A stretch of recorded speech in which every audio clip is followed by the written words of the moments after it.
bem-vindos ao Desculpem ao Incómodo no canal República. E já sabem, sigam-nos nas redes sociais, no Instagram, no X e no Facebook também. Começamos já por vos apresentar mais uma vez o nosso patrocinador, a imobiliária Casa Protect Real Estate. E assim, hoje temos um nosso entrevistado, Miguel Corte Real, um nome influente no PSD Porto, tendo sido vice-presidente da Conselhia e que lidera a bancada do PSD na Assembleia Municipal do Porto. Olá, bem-vindo, Miguel, é um prazer receber-nos e, sobretudo, estamos hoje para falarmos do manifesto que tu, com pessoas influentes do PSD, são 7, certo? Certo. Um manifesto que vocês enviaram há mais ou menos 10 dias no Diário de Notícias, certo? Saiu no Diário de Notícias. Saiu do Diário de Primeiro Notícias. No Diário de Notícias. Primeiro no Diário de Notícias, sobre Portugal em Primeiro. E Portugal em Primeiro, no qual se defende que o PSD deve formar uma maioria sólida com o Chega, tendo em conta o resultado das legislativas. Isto é. Muito bem. Em primeiro lugar, muito obrigado pelo convite. E também saudar estes novos meios de comunicação e de entrevistas que nos fazem chegar conteúdos muito diversificados. Acho que numa altura que cada vez temos menos meios de imprensa é de saudar este tipo de iniciativas que nos alargam a oferta e a oportunidade de acesso à informação. Portanto, saudar aqui a iniciativa. Depois dizer aqui um aspecto que é central. Este manifesto nasce de uma análise ao contexto político. Ou seja, esta opinião de que não pode haver linhas vermelhas à direita, porque é exatamente isso que a esquerda quer, já não é de agora, não foi uma consequência das eleições. É uma ideia que já vem de algum tempo, já vem de alguns meses atrás. Eu defendi-o e escrevi um artigo, inclusive, que se chama Linhas Vermelhas, em janeiro, no Observador, onde dizia muito do que vem agora neste manifesto. O Rui Gomes da Silva já o disse por inúmeras vezes isto em várias intervenções, qual era a sua opinião, e, portanto, isto não é um apelo que surge agora. Isto é um conjunto de pessoas que agora se juntou, mas que já pensava desta forma. E que os resultados nos obrigaram a fazer a análise. Porque nós podíamos dizer isto, mas se a AD tivesse tido uma maioria, não era necessário estabelecer linhas vermelhas à direita nem à esquerda. Claro. Ainda que, com maioria, era da nossa opinião que devia haver uma especial atenção a todo o espaço não socialista, numa lógica de se construir aqui as reformas que o país precisa e construir aqui um país melhor. E, portanto, este manifesto é uma consequência da opinião de várias pessoas, que acham que o país precisa de fazer um conjunto de reformas essenciais para garantirmos que essas reformas só são possíveis de fazer se houver estabilidade governativa. Claro. E, portanto, sem estabilidade governativa não vamos ter um governo que vai ser capaz de fazer o que o país precisa, daí dizermos que temos de tomar aqui opções que ponham Portugal em primeiro. Em relação à tua vivência e à tua experiência política dentro do PSD, consideras que há mais pessoas como vocês ou vocês são ultraminoritários?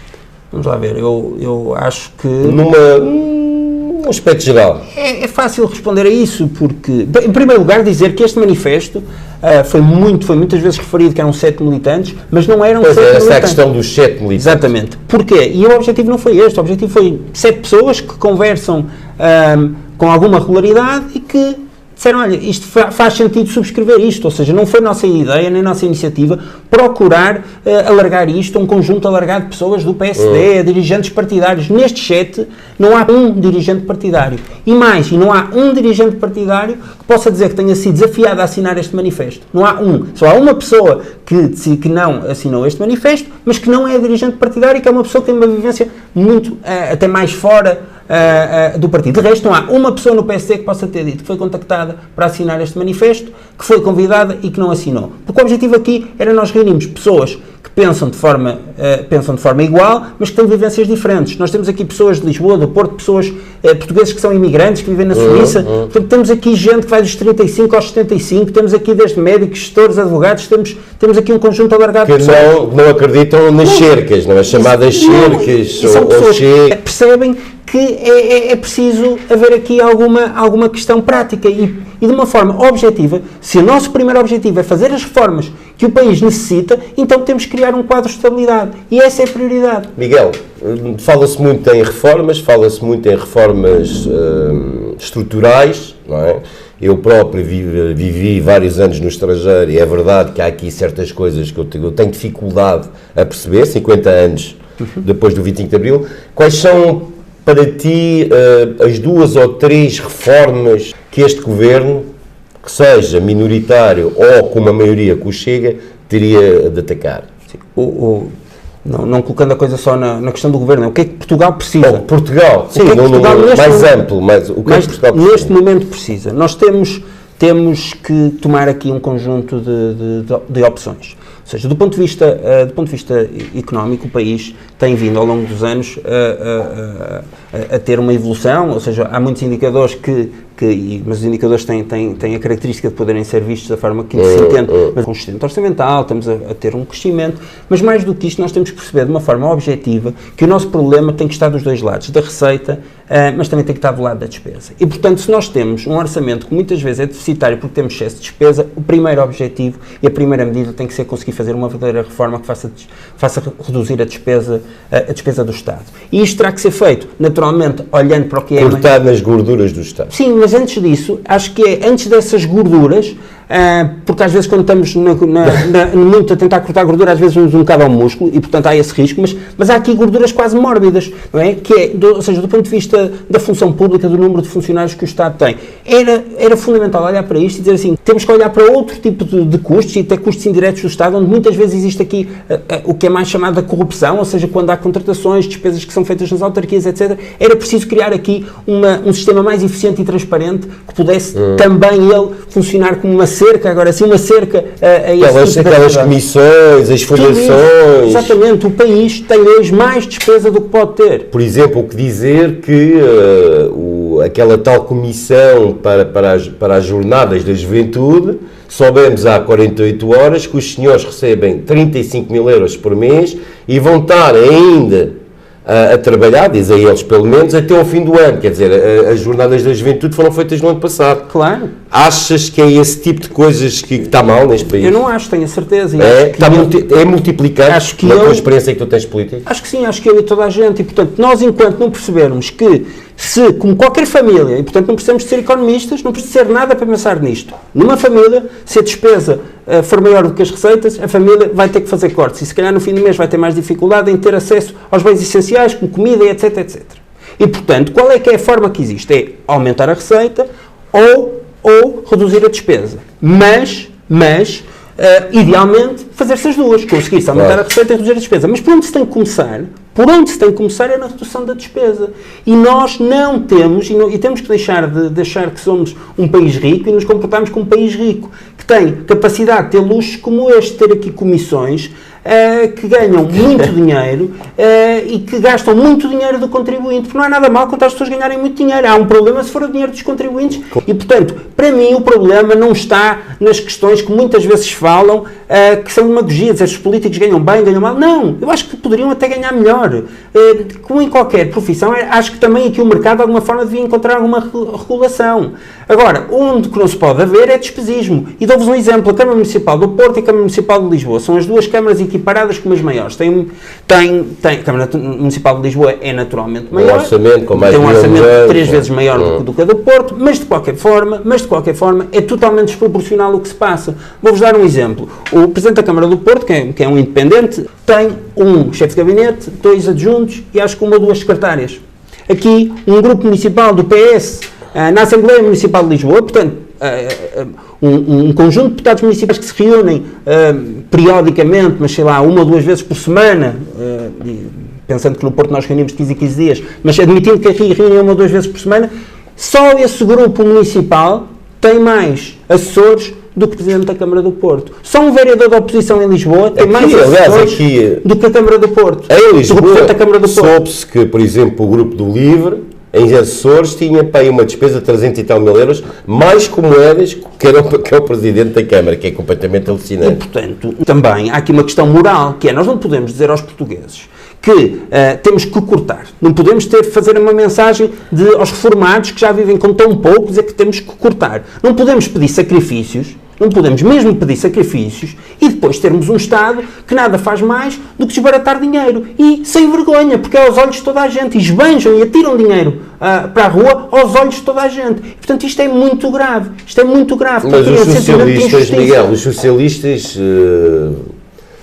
como é que eu ia dizer, vêm com as contas certas, vêm que pela primeira vez em 50 anos conseguiram 2 vezes um orçamento superávit e essa história toda. Sabendo nós, que eu também não comemos gelados de catesta, como eu costumo dizer, que foi feito pelas cativações, a maior parte. Uma coisa é estar orçamentado e outra coisa depois é a execução. Portanto, é uma maneira de guardar o dinheiro nos cofres. Claro. Mas uma coisa é certa, o país funciona mal e nós sabemos perfeitamente, em termos do Serviço Nacional de Saúde, em termos dos problemas que existem na educação, onde há miúdos que ainda hoje, estamos em março, não tiveram ainda professores, desde o primeiro dia da letivo.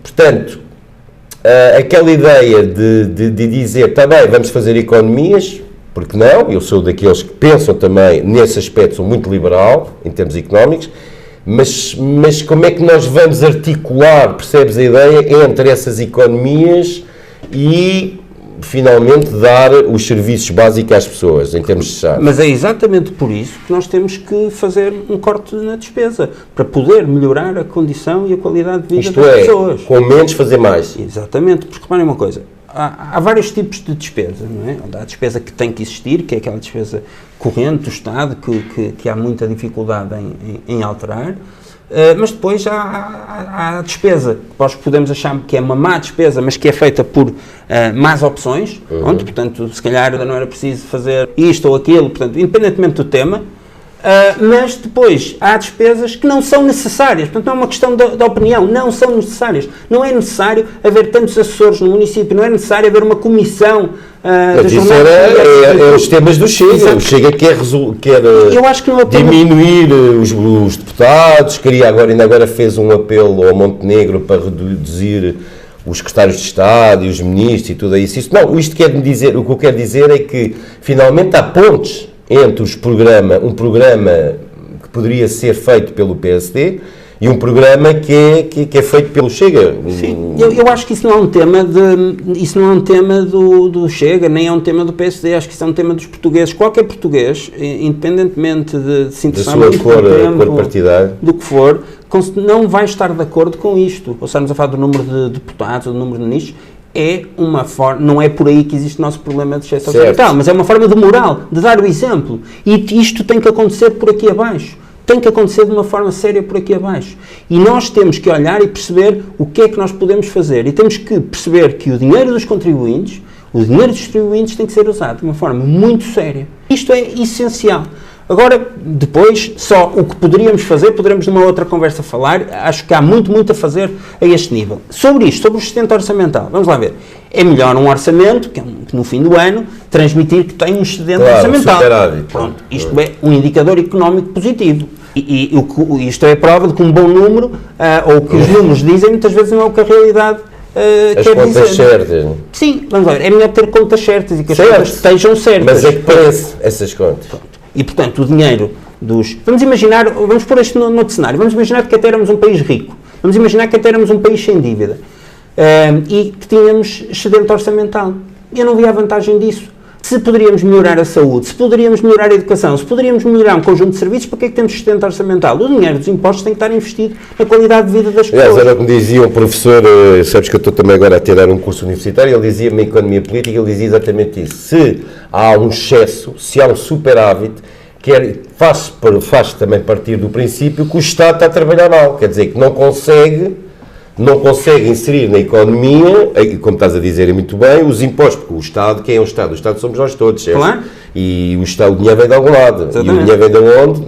Nomeadamente pelos impostos. Exatamente. E as taxas e as taxinhas, enfim, podíamos falar aqui durante horas. Mas a questão é que é uma eficiência muito relativa, porque isto não chega só de deixar o dinheiro nos cofres, não é? Claro. Se não houver uma execução orçamental, e tu sabes isso perfeitamente em termos autárquicos, eu também fui exatamente estive em Genebra, na autarquia, e uma das coisas que eu tinha muita preocupação era ver as contas do ano anterior, e apercebíamos disso tudo, sei lá, havia ali certos postos nos serviços gerais, nunca mais me esqueço, 30 milhões, e a ideia era, então, mas estes serviços gerais servem a quê? E tal, isto serve para comprar canetas e material de escritório e tal, porra. E depois, quando ias ver a execução era feita 10 milhões, portanto havia 20, e eles pediam, no orçamento seguinte, eles pediam 40, e tu perguntavas ao ministro, então, mas espera aí, mas vocês nem conseguiram gastar os 30 e querem 40? Mas claro. porquê? Não, então o que é que diziam os chefes de departamento? Convém ter esse dinheiro reservado, porque se a gente não tiver esse dinheiro reservado, depois vocês, em termos políticos, não continuam a dar. Tudo isto para dizer que isto é igual em todo lado e há sempre essas guerras. Vamos avançar então. A AD fez uma aliança com o CDS, certo? O partido, aliás, para a verdade, eu comecei a minha carreira política no CDS quando tinha 15 anos, para dizer que estou completamente à vontade nisso, mas hoje sabemos perfeitamente que as coisas evoluíram e que o CDS, felizmente ou infelizmente, não é a mim que me cabe pronunciar sobre isso, mas é residual. Esta ideia, não há aqui uma espécie de arrogância de certos dirigentes do CDS, em termos de declarações que eu ouvi, por exemplo, do Nuno Melo e mesmo de outras pessoas, que estão um bocadinho ainda nessa ideia de que o CDS na altura, pronto, era verdadeiramente um parceiro válido e com peso eleitoral para o PSD. Eu acho que o PSD, quer dizer, o PSD é um partido que ao longo dos últimos anos tem governado Portugal. Em alguns, e nos últimos governos, quer em 2004, 2002, 2005, 4, 5, quer em 2011 com Pedro Passos Coelho, chamou o CDS a governar. E fê-lo quando precisou de ter uma maioria, ter estabilidade para governar e fazer as reformas que se entendia que o país precisava. E, portanto, o que nós defendemos hoje não é assim, muito diferente do que o PSD e o CDS sempre fizeram ao longo dos últimos anos. A diferença é que não havia outros partidos. É também importante lembrar e contar aqui uma história sobre o CDS, que em 2002 o Durão Barroso e o Paulo Portas, portanto, os presidentes do PSD e do CDS, antes das eleições legislativas, diziam e tinham uma atitude de que PSD e CDS nunca. Basta recordar que houve um debate onde não se quiseram sentar ao lado um do outro. E, portanto, era um sinal pré-eleitoral que não havia forma de diálogo entre eles. Portanto, duas pessoas que não se aceitam sentar lado a lado, acho que é uma forma de mostrar que não existe diálogo entre elas. Nem impossibilidade de diálogo entre elas. O que é que fizeram depois de eleitos? Olharam para os resultados e perceberam que tinham que constituir uma maioria para poder governar Portugal, que vinha num ciclo socialista que tinha deixado Portugal num estado lamentável. Quer Durão Barroso, quer Paulo Portas não se davam especialmente bem, mas perceberam que criaram pontos e trabalharam em conjunto. E, portanto, foi isto que aconteceu. Agora, sobre o CDS, ao dia 2, o CDS fez, na minha opinião, agora aqui pode ser mais uma análise política, acho que com a liderança da Associação Cristas cometeu o erro, que foi entusiasmoso com o resultado autárquico de Lisboa e, portanto, achou que ia conseguir posicionar o CDS como uma espécie de PSD2. As pessoas gostam das coisas originais e, portanto, os eleitores do CDS gostavam do CDS. Não queriam um PSD2, porque quem gostasse do PSD votaria no PSD. E, portanto, houve aí um erro de análise. Depois disso, é também curioso que os que hoje do CDS dizem que recuperaram e salvaram o CDS de que não estava fora do Parlamento, foram os que mais contribuíram para, nas últimas eleições legislativas, que o CDS ficasse fora do Parlamento. Portanto, também não deixa de ser curioso que o CDS faça agora uma coligação, quando os mesmos, no passado, achavam que a coligação não fazia tanto sentido. Também não deixa de ser curioso que o CDS diga e festeje o seu regresso à Assembleia da República nesta circunstância. Eu fico contente que o CDS esteja na Assembleia da República. Eu gostava que o CDS nunca tivesse saído da Assembleia da República e gostava que o CDS, e espero que o CDS continue na Assembleia da República. Mas tornava com uma mais modestia, talvez. Eu acho que há ali uma arrogância que é um bocado... Cada um fará e faz o que entender e sente-se bem da forma que entende. Agora, festejar desta maneira, fazer este alarido, quando na verdade o CDS fez um acordo com o PSD onde garantiu 2 lugares que seriam objetivamente eleitos. Tanto é que os 2 lugares que indicariam crescimento ao PSD, portanto que estariam e foi dito isto, que estariam ali nos 16º, 17º, 16º lugares no Porto e em Lisboa, nenhum deles foi atingido, portanto o CDS não acrescenta nenhum crescimento. Isto tem que os fazer refletir, tem que estar contentes por estar de regresso ao Parlamento, é um marco importante para o partido, mas tem que fazer uma reflexão, porque os seus objetivos não foram alcançados e, portanto, isso parece normal. Mas isto é a vida interna do CDS, mas quem gosta de política gosta de fazer análise. Agora, acho que o CDS, e acho que o Ribeiro Castro disse uma coisa muito, muito interessante numa entrevista ao Observador, julgo que na sexta-feira antes das eleições legislativas, que foi algo como, fizeram-lhe uma pergunta, disse, o que é que achou da estratégia da AD do Nuno Melo fazer a oposição ao Chega? E o Ribeiro Castro disse, bem, se o Nuno Melo fez a oposição ao Chega, eu não notei. E disse outra coisa que eu registrei, que acho muito interessante, que é, ainda não perceberam que fazer a oposição ao Chega não é atacar o Chega. Fazer a oposição ao Chega faz atacando a esquerda, atacando o Partido Socialista. Sem dúvida. E porque os eleitores que hoje optam por estar no Chega é porque querem que alguém combata o Partido Socialista e combata de uma forma assertiva. E, portanto, se na AD houvesse também, ainda há gente que o faz, mas a forma de combater, se há uma estratégia de combater, esta é a forma, e acho que o Ribeiro Castro fez uma análise, o Ribeiro Castro do CDS fez uma análise muito, muito interessante e que eu registrei. Okay.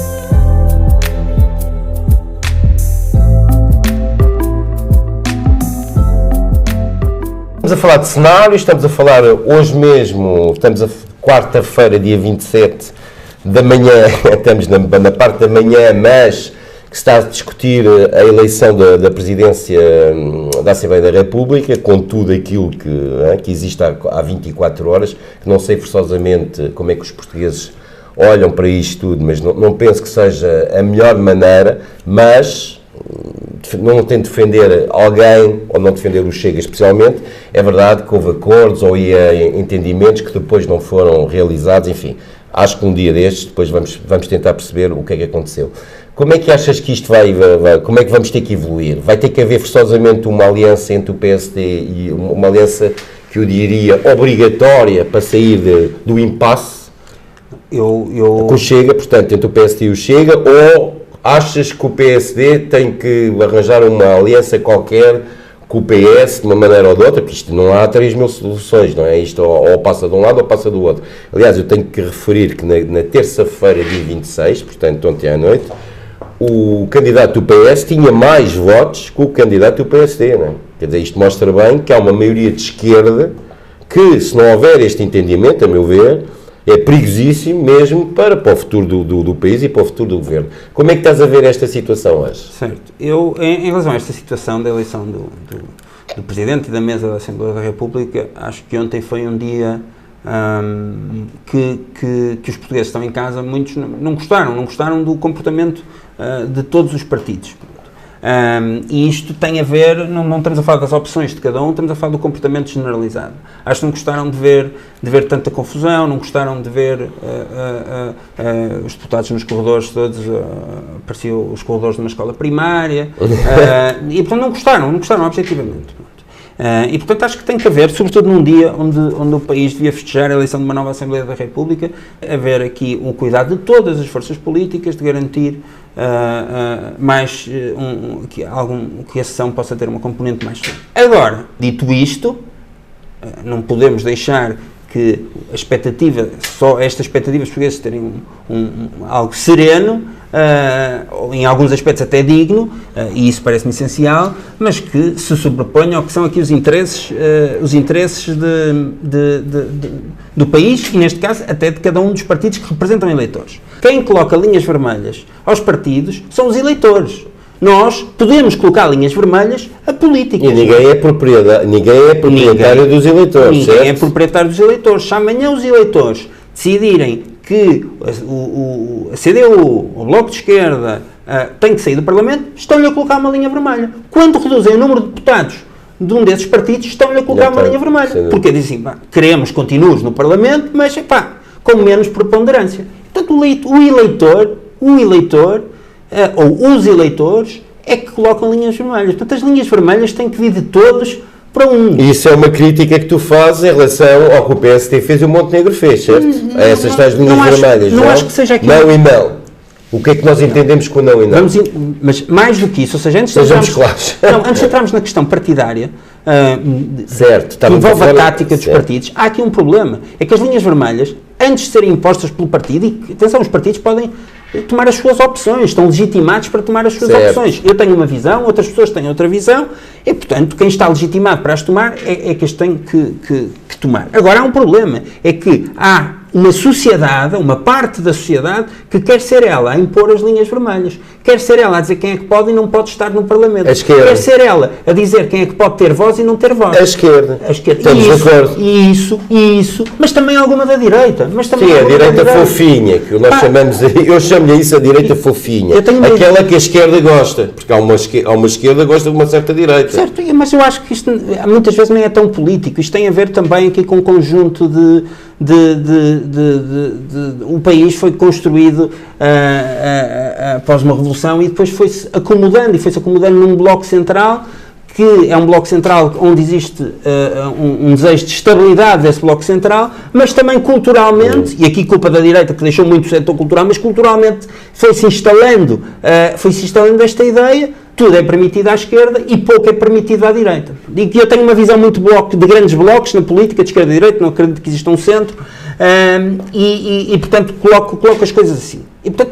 Mas mais do que isso, e a opinião cada um pode ter a sua, não podemos ter um conjunto de pessoas que são os que produzem a opinião nas televisões, etc, a querer condicionar a opinião dos outros, a quererem decidir quem é que pode ter voz e quem é que não pode ter voz. Quem pode ter voz são os eleitores. Se amanhã os eleitores decidirem que o Bloco de Esquerda vai ser o partido com maioria absoluta, eu vou estar horrorizado, não vou estar a insultar os eleitores, não vou estar a menorizar os eleitores. Isto seria uma catástrofe, mas se os eleitores assim entenderem, é porque assim entenderam. Claro. E isto é democracia. Nos anos no ano que estamos a celebrar os 50 anos do 25 de Abril, acho que estamos aqui a perguntar então para que é que houve 25 de Abril. Se o voto das pessoas não é o que vai fazer com que as decisões políticas sejam tomadas, mas também em áreas setoriais, se na saúde nós não temos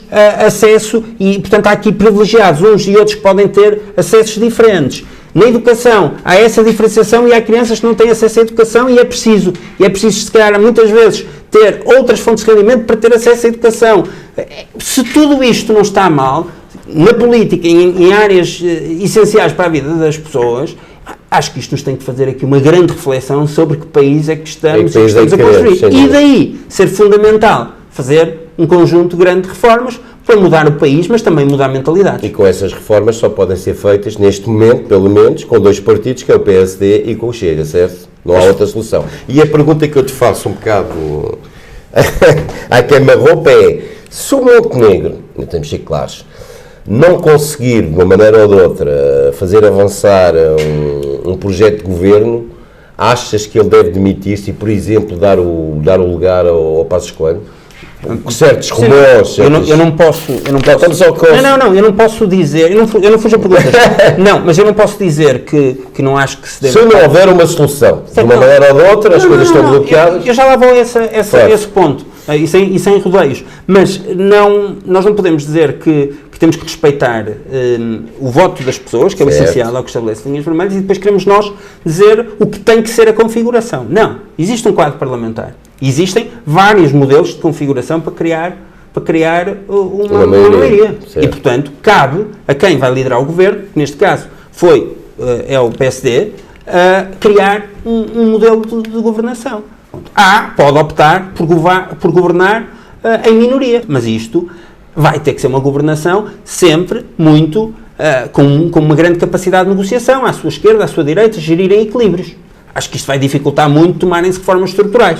Claro. E, portanto, daí achar que há benefício de um governo ter estabilidade. perguntam-me qual é a estabilidade que tem que haver, para mim só há uma, é do espaço não socialista, termos um governo do espaço não socialista e depois, mas há uma coisa que é muito importante, o nosso manifesto, o que defende é que haja diálogo, é que o PSD, enquanto partido que lidera, crie o diálogo com o espaço não socialista e que encontre soluções. Olha, uma negociação, todas as partes têm que ceder. Claro.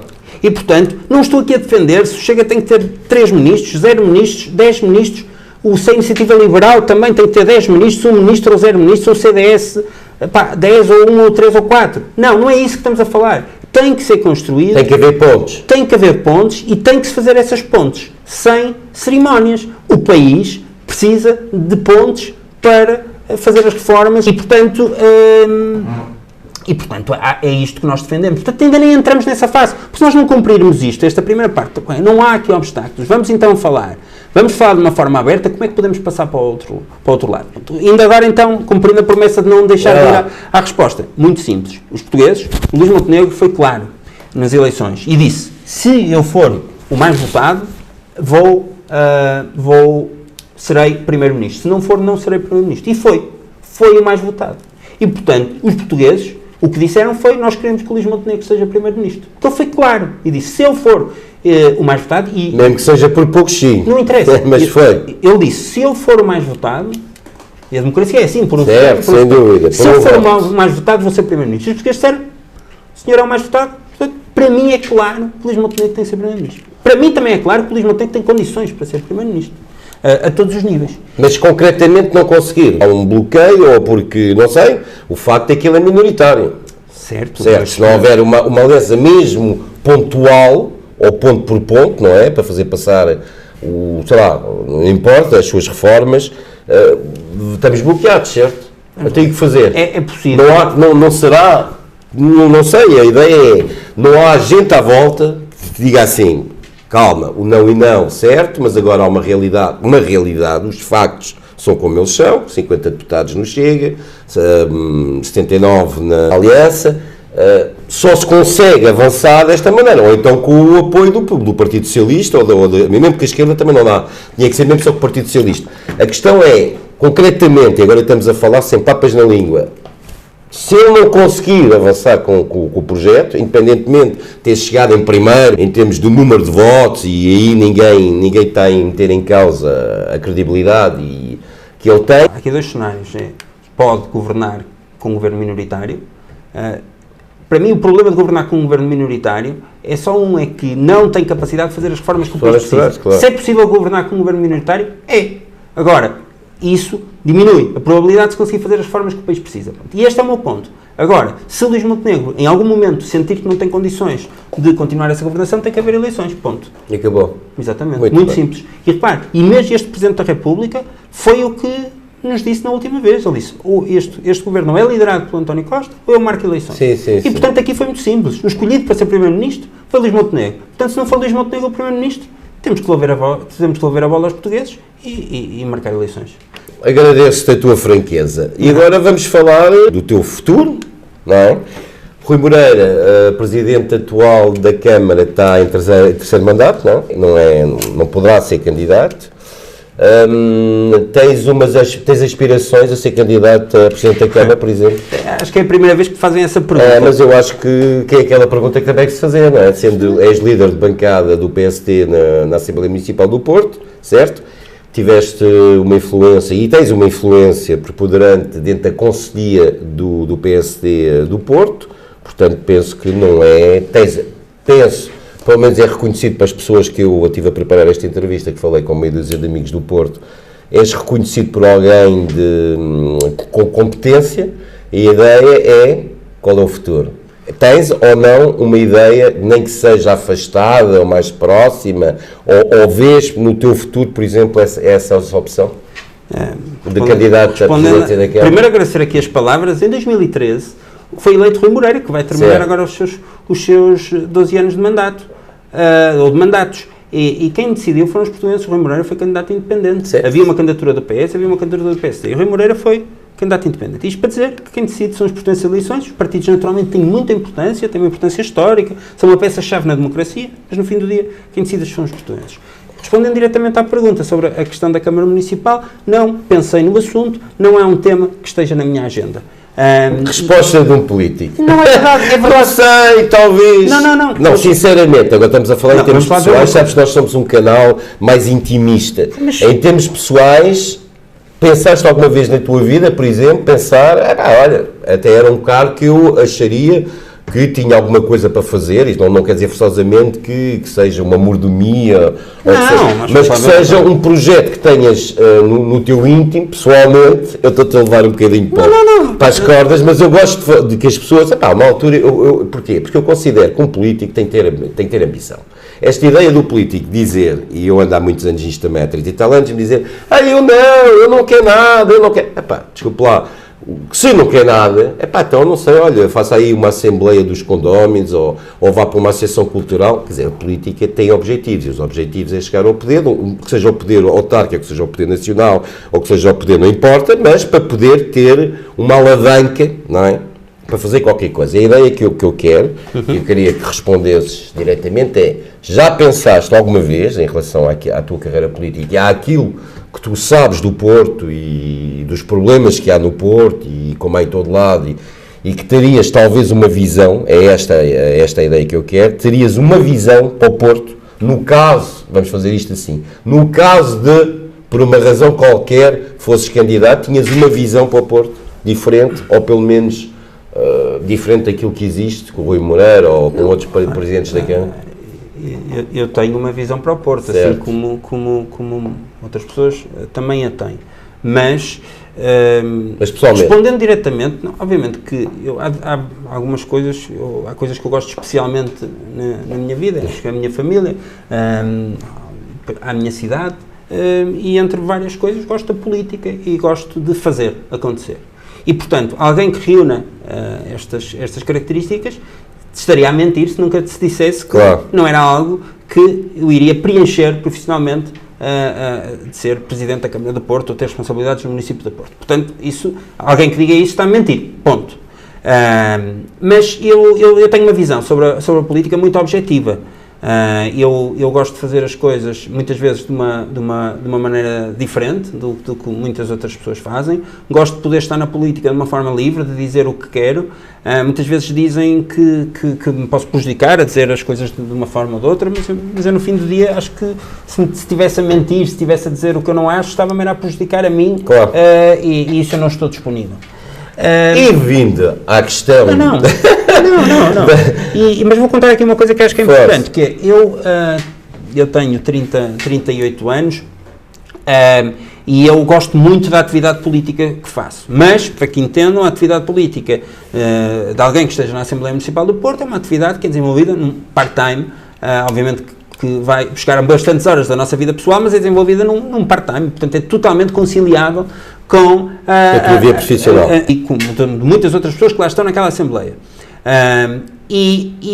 Portanto, é algo que eu faço com muito gosto e gosto muito de poder defender os interesses dos portuenses e do meu trabalho enquanto autarca. Gosto mesmo muito de o fazer. E gosto também muito da atividade parlamentar que é exercida na Assembleia Municipal do Porto. Mas eu estabeleci para mim próprio que, quando defini que tinha este gosto e interesse pela política, que iria procurar criar aqui uma estabilidade ao longo de uns anos e que poderia começar a pensar, se calhar mais a sério na minha vida política, no sentido de poder abdicar em algum momento da minha carreira profissional, apontava à volta dos meus 40 anos. Portanto, estou a 2 anos de fazer 40 anos, faço 40 anos em 2025 e, portanto, acho que estou... que é mais ou menos as eleições autárquicas, não? Haverá várias coisas, mas isto é a realidade e os meus amigos sabem isto e eu tenho dito isto a várias pessoas. Eu acho que é preciso que as pessoas, para se proporem a tomar opções pelos outros, têm que estar preparadas. Então os portugueses podem pensar em ti Os portugueses podem pensar no em futuro. Quiser e podem pensar em mim mas no futuro. Podem pensar em ti eu vou no futuro. continuar sempre a defender os interesses do povo, portanto podem pensar em mim, muito claro que bem. sim. Agora, dizer-te também aqui uma coisa, que é, eu depois, talvez por ser uma pessoa de resolução, eu gosto muito e trabalho muito por fases. E eu hoje estou muito preocupado com o nosso país. Certo. Estou mesmo muito preocupado. Por isso não é... Não eras candidato, Não, portanto, não fui por candidato opção ou... Nem... Ninguém te convidou? Ninguém me convidou. Certo. Também não me propus, nem ninguém me convidou. Sim. Não te meteste Não, o PSD tem... Em bicos de pés. Não, o PSD tem uma metodologia que é própria e, portanto, quem tem interesse manifesta na sua conselhia esse interesse e depois a sua conselhia faz um conjunto de indicações. Pronto, e eu nunca manifestei esse interesse nem essa disponibilidade. Não por não acreditar, não estar comprometido pelo projeto, mas porque estou comprometido com a minha vida profissional, claro, e com projetos que ao momento gosto muito e que tenho para desenvolver também, sobretudo ao longo deste ano, com vários desafios. Agora, dizer aqui uma coisa muito objetiva.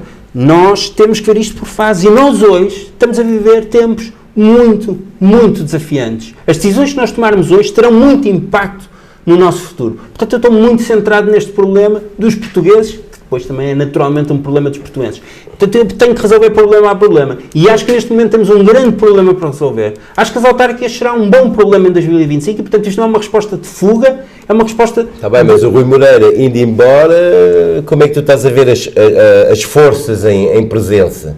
A esquerda, acho que tem poucas hipóteses, não é? Pelo menos no Porto. Eu acho que... Portanto, terá que haver, o que eu quero dizer com isso, não tanto especialmente ao corrente do que se passa, sim, mas tem que haver alguém da direita, que seja o PSD, ou que seja... Isso haverá. Não vamos continuar com o independente, porque o Rui Moreira era especial também, não é? Eu tenho dúvidas que algum independente possa vir agora por trás do Rui Moreira. Ou não? Não sabemos, ou seja... Não? Achas que há uma possibilidade? Isto não é... Em meios económicos, por exemplo, nós sabemos que... Pode acontecer. Ou seja, o Porto também habituou-nos a surpresas ao longo dos anos. É verdade. Em 2013 foi uma grande surpresa a eleição do Rui Moreira. Todas as sondagens diziam que o Luís Filipe Neves iria ter 40% e o Rui Moreira acabou por ganhar.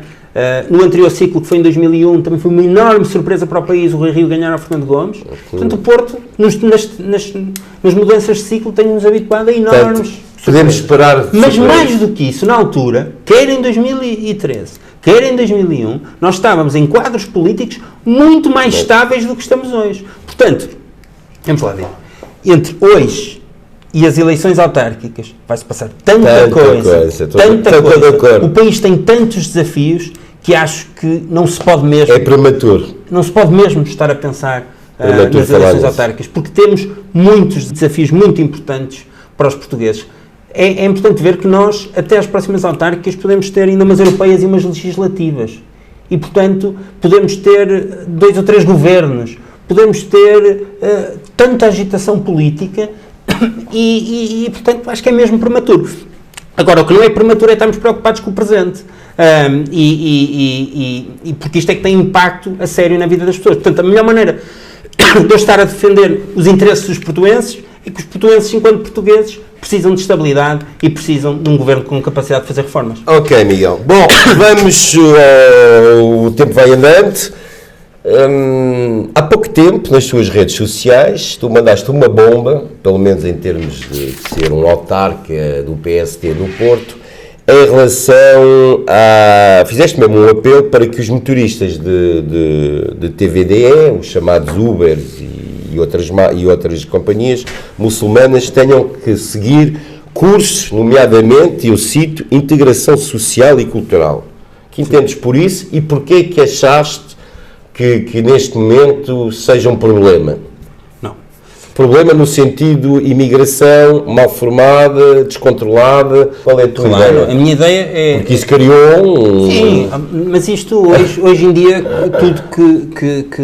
Mas estás consciente disso? Claro, mas tudo que se diz cria... Se fosse alguém do Chega, eu estou convencido que ninguém se admiraria. Agora alguém que vinha do lado do PSD, líder da bancada do nosso Assembleia Municipal do Porto... Também acho que não houve assim tanta gente que se admirou. Pelo menos aquilo que eu vi os ecos na imprensa. Claro. Agora, vamos lá ver, eu não falei deste tema, porque há uma razão para eu falar deste tema. O Porto hoje tem 2 grandes desafios, que é da mobilidade e que é da segurança. São 2 dos maiores desafios que o município atravessa. E, portanto, dentro do que é as preocupações do PSD, nós estamos de uma forma contínua a trabalhar em medidas e propostas, e a maior parte até das propostas do PSD acabam por ser ou de mobilidade ou de segurança. E dentro da mobilidade, o Presidente Rui Moreira até recentemente falou da importância de regular os TVDs, portanto os Ubers e os Bolts, etc. Houve uma proposta, uma moção da CDU que trouxe uma proposta que referia exatamente a transferência de competências na gestão dos TVD para os municípios. Era o que eu também ia te dizer, porque é uma das coisas que também defendes. Sim, claro. As licenças, não é? Defendo e já votamos a favor disso. Votou a CDU Mas propôs. não tem que haver uma... Não. O que tem que votar nós temos que votar para que a Câmara exerça pressão junto do Governo Certo. para haver essa Portanto, transferência. era uma moção, não é? Sejamos claros, há aqui um alinhamento. Portanto, há um alinhamento que é preciso fazer esta transferência de competências para se conseguir fazer uma melhor regulação. Toda a gente está de acordo sobre isso. Toda a gente, ou a maioria das pessoas estão de acordo sobre isso porque foi essa moção que votaram. E isso implicava uma espécie de curso... E depois disso, isso levou-me a falar, então, como em tudo, eu gosto de perceber o que é que são os problemas. Então, falei com várias pessoas, falei com empresários também do setor, falei com motoristas, falei com consumidores, com passageiros e percebi que há aqui vários problemas. Percebi que o primeiro problema é o facto da regulação ser uma bandalheira, que é, eles são obrigados a fazer um exame, mas que é um exame que custa 60 euros, eu vejo publicidades aqui em Lisboa, acho que é 60 euros, Sim, quer ser motorista... Sim, mas o preço. Não, mas o que eu quero dizer é que aquilo tem pelo menos a maneira como está feita, aqui os anúncios, aquilo está feito de uma maneira, isto é só para chegar ali, buscar coisa, dar lá os 60 euros e temos resolvido. Há aqui um aspecto que é essencial, que é, para se poderem inscrever no exame tem que falar português, e tem que dominar a língua portuguesa, ou tem que falar a língua portuguesa, e tem que ter uma carta de condução, no caso da portuguesa, que acho com mais de 2 anos. E o que se passa, de uma forma muito objetiva, é que se for um português tem que ter mais de 2 anos de carta de condução. O que não acontece. Mas e este é um conjunto de cartas de condução que nós não temos capacidade de validar, nem ninguém as controla. Há motoristas que não falam português, mas que no momento de se inscrever no exame deviam falar português, então não se podiam ter inscrito. Portanto, temos aqui um fenómeno incrível, que é pessoas que falavam português e que ao trabalhar em Portugal deixaram de falar português. Mas isso não te lembra um bocadinho os atestados de residência também? Não, isto lembra-me que há máfias instaladas neste setor. Atenção, aqui em Lisboa e perto onde eu moro, ali ao pé de Saldanha, encontraram ali na Junta de Freguesia de Arroios, moradas com 600 pessoas. Quer dizer, não há aqui um problema também? Acho que sim. Tenho também alguns relatos dessa natureza. Eu queria ir mais longe. Será que consideras que neste momento a imigração, como por exemplo o Chega, para não falar nisso, está descontrolado? Sim, mas deixa-me só terminar aqui este assunto, porque se relaciona com este, que é que isto para mim está um bocadinho ligado a tudo isto. Não, está. Vamos lá ver uma coisa. E o que acontece é que há máfias que procuram explorar pessoas.